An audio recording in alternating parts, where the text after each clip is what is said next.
He's our current state senator. He was in the House, first elected in 2004. He ran for Senate in 2010, and then he come up for re-election in 2016, right? And I remember we were out in the hot sun together at times, waving signs. He was for him, and I wasn't for another candidate. But that's where, not that he didn't want to support you too, but moral support. But anyway, that's where I first met you, I think. So anyway, he is a conservative Republican. We're blessed to have him in the Senate, Florida Senate. We just finished our session. He's going to talk about that session, what happened, what didn't happen. One thing you need to realize is the Florida session is only 60 days. So, of course, they do a lot of work before that, but there's actually 60 days in session. So there's a lot of angst and a lot of heavy workload to get everything done. So with that, Senator Hayes. Thank you, Jerry. Thank you for inviting me. Can everybody hear me? Yes. Or should I say, can anybody not hear me? I truly feel blessed to be the state senator for this area. It is a lot of work.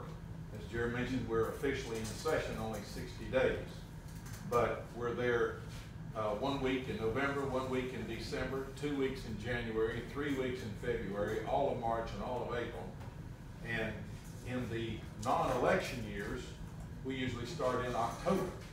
And so we're there for, but all total, it amounts to somewhere between 5 and 6 months a year that you may wind up staying in Tallahassee. But the good news is, out of the more than 2,000 bills that are filed every year in the legislature, usually around 10%, less than 15%, usually become law. So that's good for the people.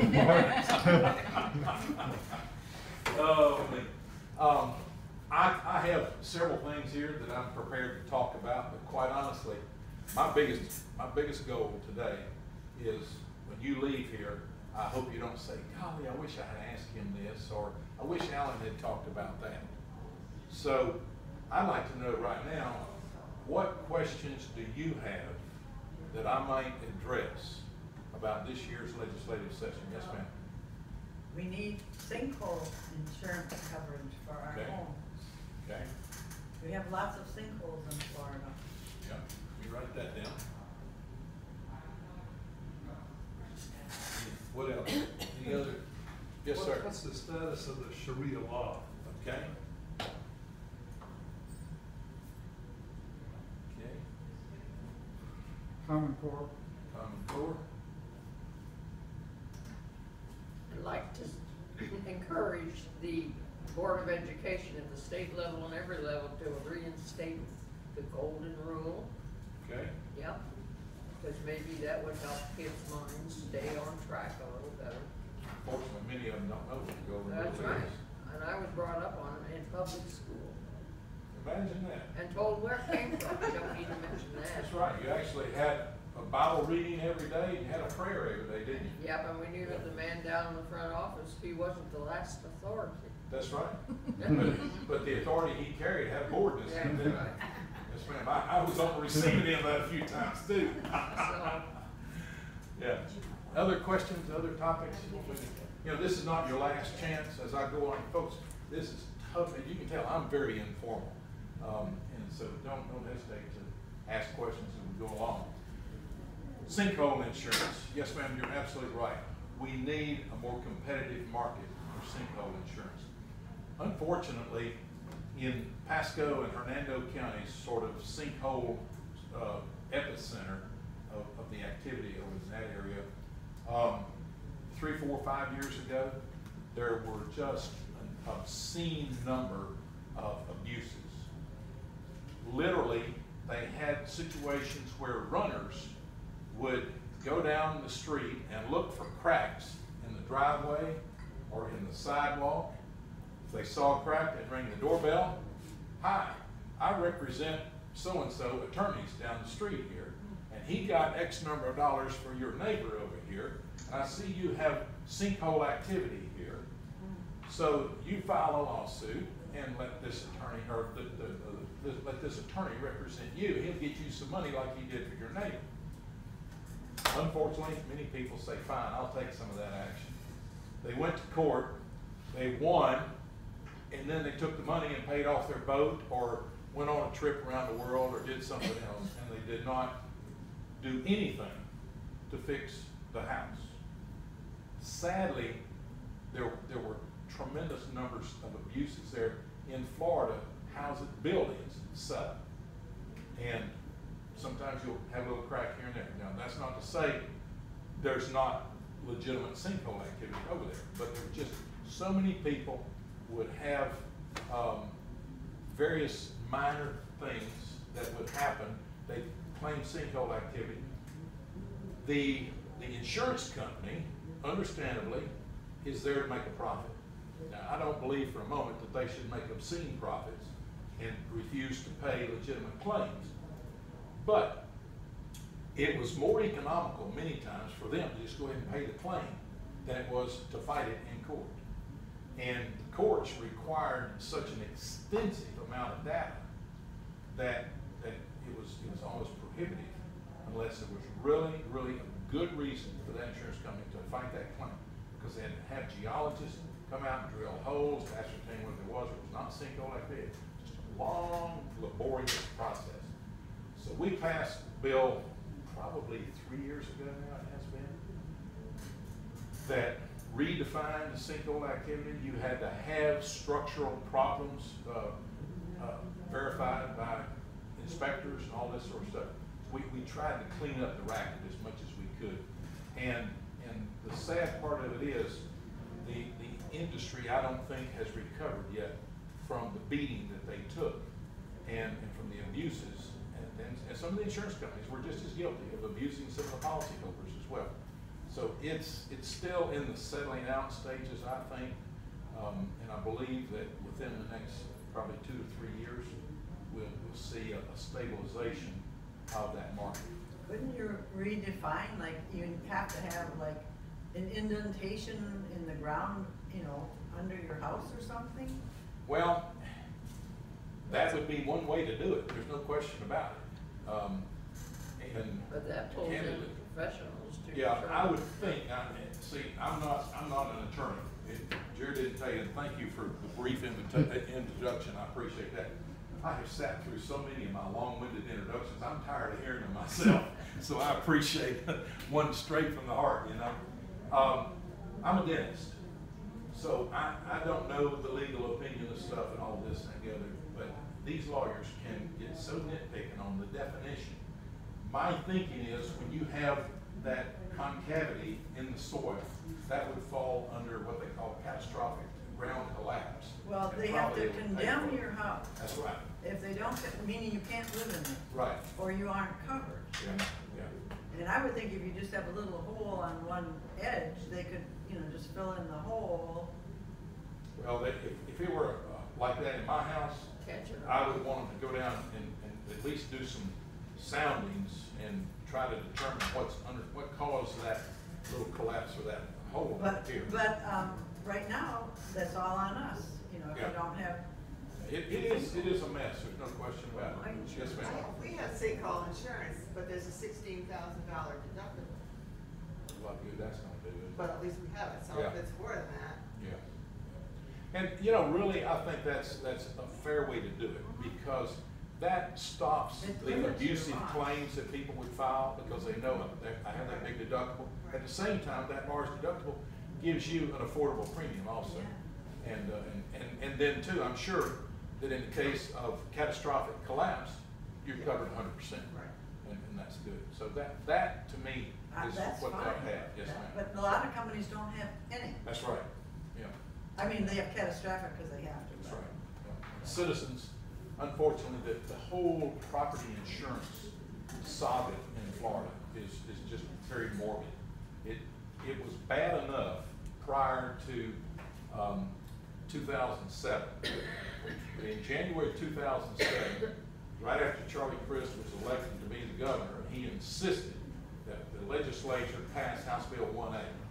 And that was the bill that took a bad situation and put it on steroids, and Citizens became, instead of the intended insurer of last resort, it became the leading property insurance company in the state of Florida in terms of number of policies covered. At one point, we had almost 1.5 million policyholders. They were the largest single share of the market in Florida. Mostly on the coast, because of Well, hurricanes? a good bit of it was on the coast. A lot of it was inland mobile homes. It ran the whole gamut. Well, a lot of those policies. companies pulled out of Florida. Yes, ma'am. Yeah, Yes, and I ma'am. know that it was. And they had to, because House Bill 1A made the market non-competitive anymore.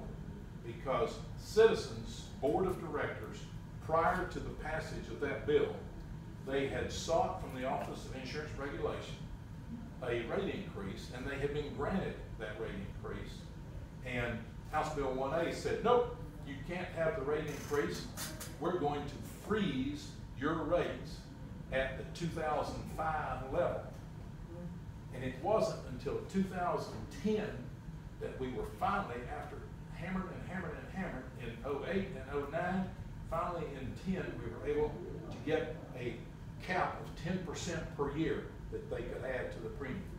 But even this session, I sit on the Banking and Insurance Committee. I know more about insurance right now than I ever wanted to know before, believe me. But as recently as this session, the commercial lines were underpriced by 70%. So they were actuarially corrupt. Forget the inadequacy, that's an inappropriate term to go, but most of the residential rates have come up enough that they're close, they're far better off than they were before, and hopefully we'll keep on going. But honestly, folks, the only thing that stands between our liquidity today as a state and bankruptcy as a state is the fact that the good Lord has steered the hurricanes in a different direction. Because we learned in 04 and 05 that he doesn't restrict us to only one hurricane per year.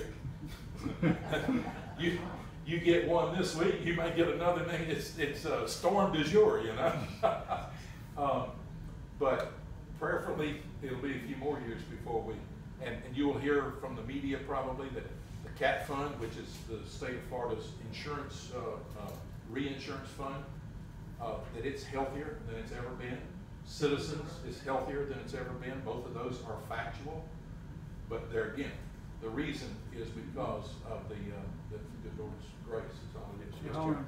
explain to us, if there were one or two major hurricanes that hit Florida, how that would affect our policies even though we're not covered by Citizens.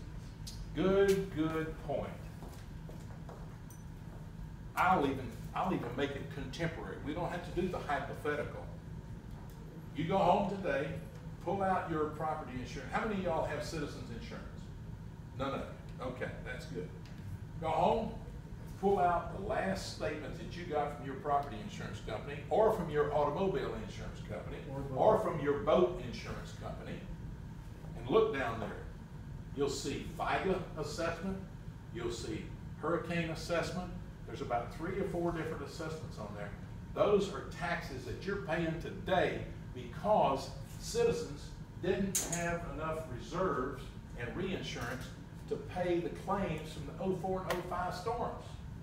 Here it is 9 years later, and you're still paying that debt because they had to issue tons and tons of bonds. I forget how many million it was in bonds, maybe even 2 or 3 billion. I'm not sure, don't know how much it was, but it was a boatload of bonds. And it'll get worse. Pardon me? And if we have another set of storms, it's gonna be worse. That's exactly right. Exactly right. And there again, and right now we probably have sufficient reserves to pay for, say, a Category 4 storm that hits Miami and West Palm Beach area, one storm. But then a week or 2 later, or maybe a month later, heaven forbid that one would come across St. Pete, Tampa, and right across I-4.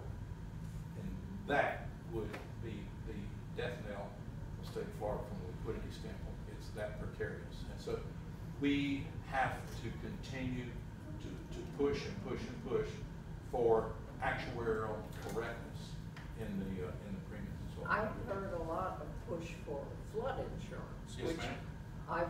we've never lived where there was a factor of needing. And then I heard an explanation that it's a political thing in order to really put a tax on us called flood insurance, but it will go to Washington, most of it, to help fund whatever. But it sounded kind of sticko, and I just wonder about flood insurance. If we are graded as not necessary, that's still good, isn't it? Well, If I'll you're- give you my personal opinion, If okay? you're not in a flood zone. My personal opinion is you got a pretty good hold on that idea from top to bottom. Unfortunately, Washington DC has a track record of taking money under one set of circumstances, ostensibly for a particular purpose, and before that purpose gets fulfilled, that money's gone 2 or 3 other places. Social Security is the poster child for that. Yeah. You know, with the securities industry, if one of your financial advisors took money from you for investment purposes and didn't get better than a 3% return over the last 50 years, they could lock him up for malfeasance or some purpose, for just dereliction of duty. And yet, that's what the federal government has done with billions of dollars This was that in- they have kept out of our paychecks. This was so-called collaboration security. with the EPA too. I wouldn't put anything past So it. I thought, I'm just gonna disregard that. Well, the thing is, there are good reasons to have flood insurance, even though you're not in a floodplain. Yeah, Our house was flooded because of broken hose in the washing machine. That was covered by flood insurance. If we Yeah. hadn't had that, we would have paid out of pocket over $25,000. and there's another factor too, and that is when the storm blows, if it blows the roof off and the rain comes in and you don't have flood insurance, you're toast. And that's the legal Okay, I'll split call in him hairs. tomorrow. Okay, status of Sharia law. Thanks for the question. I'm ashamed to tell you that it took me 4 years to get the bill passed, but thankfully, Governor Scott signed the bill into law this year. That is, for those of you that may not know what this bill did, it has become not really customary yet, but it's not uncommon, or it's certainly not unheard of, would probably be a better way to say it. For, particularly in family disputes, a Muslim, be it husband or wife, will want the divorce court to hand out a ruling that is compatible with Sharia law. And the bill simply said, for the first 3 years, even this year, the bill I filed, simply said that if you're in family court under chapter 61 and 88, I believe it was, whatever chapters in Florida statutes refer to family law, and one of the parties tries to introduce any foreign law, it's not just Sharia, but any other foreign law, that would in any way violate your constitutional rights, that law may not be used in a Florida courtroom. Now that is exactly what everybody should be saying, and I'm ashamed to tell you that my colleagues wouldn't pass the bill for 3 years.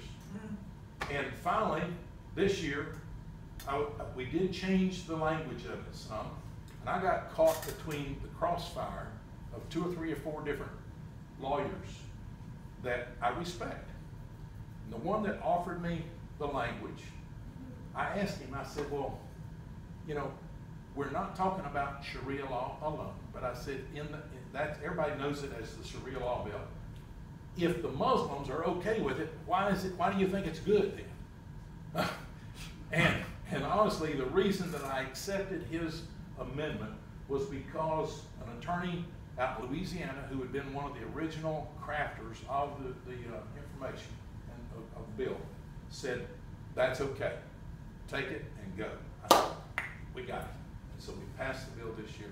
Governor Scott signed it in, 2, 3, 4 weeks ago, yes, ma'am. But I still, I've heard this several times now from different legislators, but no one has really been able to explain to me what the difference is from the original bill, like the one that Larry Metz started last Right. year, and the one that passed. All I hear is it's watered down, it doesn't cover as much, but I've nobody's been specific. Can you tell us that? Well, no, ma'am, I can't, because I'm not a lawyer. Now, I'll tell you what I was told by David Simmons, who is an attorney, and he and Larry were on the opposite sides of this thing. It's not the first time they've been on opposite sides, but I have tremendous respect for both of them. But as I said earlier, the one that I really was able to take it, because, you know, when you're evaluating opinions, you know, if you got two that are just like that, you can pretty well set them aside. You don't have to disregard them, at least set them aside. So I went to the third party. Nevertheless, the bill as it passed has to do with, and I don't recall exactly the term, I should look it up and memorize it, but it basically is if the use of the foreign law is contrary to the accepted public policy of Florida, which is a legal term that says case law, as it has been decided by courts historically. So David tells me that that means it covers a broader area. But it still doesn't mention the Constitution. That's true. And And another factor about the Constitution, we all know where the courts have had different rulings. This is constitutional, that's unconstitutional, this and that and the other. And so we'd still be between a rock and a hard spot at the mercy of the court. Well, I heard it Defining had the- been decided no law accepted in American courts except American law. Well, that's the way it would be if I were the king for the day, believe me. Right, you didn't It would get be that. a cut and dry. If this law comes from any other country other than the United States, it's the end of the conversation. Don't even bring it up. Well, send them back to that country if they But want we're that not, what you're country's law. I saying agree. is Yes, we're ma'am. not there yet. That's right. We are not there yet. We have made inroads, and I'm glad we've got past what we've passed, but we're not quite there. What we have is better than what we had. That's right. But it's not Cadillac, at least not nailed down. We're not Cadillac. done yet. But even if the original language that Larry crafted so diligently, and let me tell you, I don't know how many of y'all have worked with Larry Metz on something like this, but if I'm ever in need of a lawyer, he's the kind of guy I like to have. Believe you me. And Larry, you know, you were talking about working for another candidate. Were you working for Larry at that time? No, I was not. Oh. I was working for Patricia. Patricia Sullivan. Oh, okay, yeah, that was several years ago. Well, that was 2010. Yeah, in Congress, yeah, she was running for Congress, she wasn't running against me. No. But interestingly, in 2004, when I first ran for any public office, Larry Metz finished second place to me. And neither of us had known the other prior to that race. And you know, you go to all the different meetings all around the district, and you get to know each other on the campaign trail. And it's probably 2 weeks before the primary election, and Larry and I were sitting in one of the back rooms before this particular event, and just batting the breeze like we usually did, you know. And we both agreed that if we were not running in that race ourselves, we'd be voting for the other guy. And then when I moved over to the Senate, Larry came in and won the Well, isn't House he vote. House and you're Senate? Yes, ma'am. Yeah. Yeah. And what are the terms of each? 2 years in the House, 4 years in the Senate. Same as for the Congress? No, the Congress has a 2 year, 6. the House has a 2 year there, but the Senate has 6 years. 6, in yeah. the Senate. Okay, Common Core. You know, unfortunately, all I can do is give you my personal opinion and then give you what I perceive to be the reality. And that is not to say that I'm speaking as an authority, but it's just my perception of what's happening. First off, let me talk about Governor Scott. He is, I think, a very hard, I know Rick Scott is a very conscientious, hard-working governor. You talk about a public servant. Here is a man who is independently wealthy, who takes from the state of Florida, I believe it's $1 per month or per year. Anyhow, it's not even a token salary. One of his campaign promises was to sell state airplanes We had 2 King Airs and a Citation.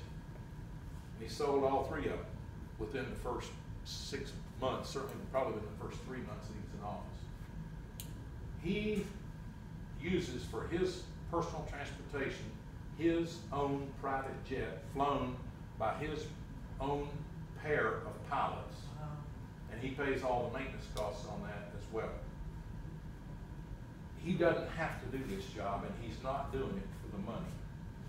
But he wants Florida to be a great place for his grandchildren to grow up and to be in business if they so choose to live here. And he's really, really working hard.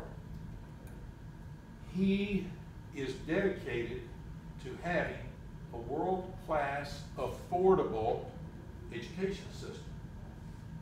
His own personal experience was after he got out, he went in the Navy out of high school, came out of the Navy, went to community college, worked his way through college with student loans and this various jobs and this sort of thing. So he knows how life as a student can be financially disadvantaged. It's no secret his family was not of wealthy means by any stretch of the imagination when he was a kid growing up. So he's determined to keep it affordable. Having said all that, how does that relate to Common Core issues? He wants a quality education. He wants standards to be high. I want standards to be high also, but I don't want them to be completely out of reach. I want them to be reasonably high and to challenge the students. Common Core came about, and here is again my opinion, it is a federal overreach, and I should say it's just another federal overreach. The citizens of this country have sat for the most part idly by and allowed the federal government to just extend their tentacles into our personal lives in far, far too many areas. And education is the primary avenue of intrusion that they use. And dumb down. Yes, ma'am. And, you know, history is replete with situations. If you want to control a group of people, make sure they're not educated. And make sure they're poorly educated if they are. And that's basically what we have now. And I have said it publicly more times than one, even as recently as on a national radio broadcast that has been played at least twice, I know of. But I told him, I said, the mere fact that Barack Obama was elected to be the president of this United States is an indictment of our educational system nationally. And I challenge anybody, and this doesn't have a thing in the world to do with his political affiliation, his party affiliation, nor the color of his skin, nor the number of wives he's had, or the number of children he's had. This is pure business objectiveness. If I walked in to any company in the state of Florida with the same resume that man had when he was running to be the president of the United States, and that company had sales of $1 million a year or more, and I said, here's my resume, I'd like to apply for the president's opening that you have in your company, they would have laughed me out of the building. And yet, the products of our American education system not only elected that clown, but re-elected him too. Now, if that's not an indictment of our educational system, my name's not Alan Hayes, is the way I look at it. So, there you have it, folks. We need to, number one, get people on the school. Well, first, you got to get rid of a bunch of judges. We have let the judges take over our country. We got to get rid of them. Then we've got to get people on the school board that will look a parent in the eye and say, let me tell you something. If you want your kid to attend these classes in this school system, your kid will behave or they will be back at your house. The choice is yours. And then stick to it. And then that same school board's got to turn to the principal and say, we expect you to give the directive to your teachers. They will maintain decorum in that classroom. And if the kid misbehaves, they'll come to your office where you'll put the board on their butt. And if that doesn't work, they go home with mama. And it's up to mama to keep them. You cannot learn in a disruptive classroom. Chaos. That's right. Now, I want to go a step further. I want at the beginning of the school year, every student in the entire school to take aptitude tests. And if you have a great aptitude for math, why should you be in a class with me where I don't have great aptitude for math? It's unfair to me to expect me to keep up with you, and it's certainly unfair to you for the teacher to dumb down the lesson so I can understand it. So they ought to take you and all the rest of the people that have high aptitude for math and put you in an accelerated math class and challenge you to go as high as you can go. You may not have an aptitude for geography or for English or something else, so put you in a different class for that. That would be unusual, but nevertheless. You see my point? We need to stratify our classrooms by the students' aptitude for the particular subject matter. And for those students who really need help, put them all in the same room together and put at least 2 teachers in there and maybe 2 teachers' aides in there and challenge them to come up so that they can work their way out. How many of y'all have read any of Ben Carson's books? For those of you who haven't, I'm supporting him, but I'm not. well, you've missed a treat. That man has it all together as far as I'm concerned. I've read 4 of his books. I thought he only came out with the one recently. Oh, no. Oh, no. There's 3 I others. never heard. His first one, if I'm not mistaken, was Gifted Hands. Right. And my suggestion is get the book, get a box of Kleenex, and then sit down and start reading. Because if that doesn't bring tears to your eyes, there's something wrong with your water. Oh, speaking. Oh, time out. Turn the camera off. I got to tell y'all a story.